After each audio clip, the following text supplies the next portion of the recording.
Lagi-lagi kader PDI Perjuangan menyoal reshuffle Menteri Nasdem di Kabinet Jokowi. Ketua DPP PDIP Jarod Saiful Hidayat Rabu 4 Januari 2023 menyebut setidaknya 2 menteri yang mesti dievaluasi kinerjanya, yaitu Menteri Pertanian Syahrul Yassin Limpo dan Menteri Lingkungan Hidup dan Kehutanan Siti Nurbaya Bakar.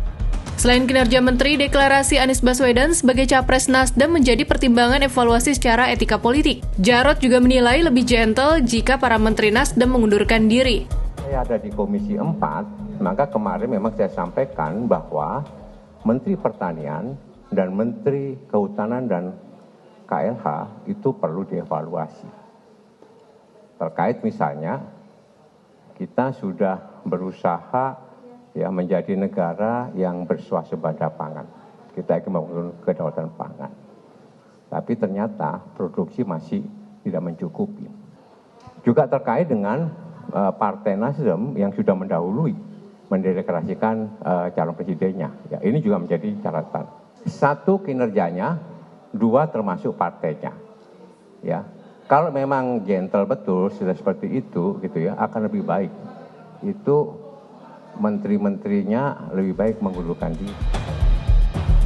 Sebelumnya, Sekjen PDIP Hasto Kristianto pada Jumat 30 Desember 2022 menyebut Mentan Yassin Limpo layak di reshuffle. Ia menilai Yassin Limpo gagal membenahi data pertanian dan pangan. Terus disentil soal reshuffle, Nasdem pun buka suara dan membela kadernya.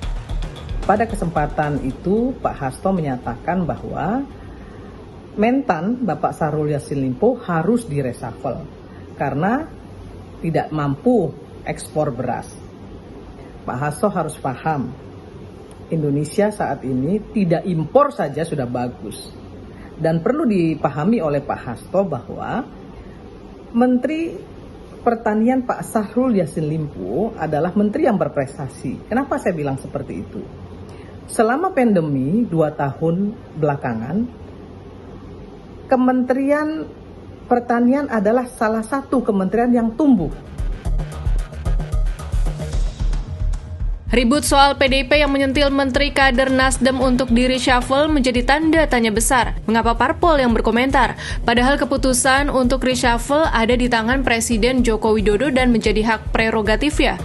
Soal reshuffle, Jokowi 3 kali melempar kode untuk merombak kabinetnya, yaitu pada 23 Desember saat meresmikan Bendungan Ciawi Bogor, lalu 26 Desember saat meresmikan Stasiun Manggarai tahap 1 di Jakarta, dan saat kunjungan kerja ke Subang 27 Desember.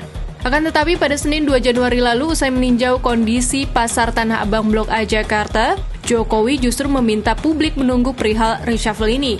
Benarkah bakal ada perombakan kabinet Jokowi tahun 2023 ini? Seperti kata Jokowi, publik dan juga parpol nampaknya harus bersabar.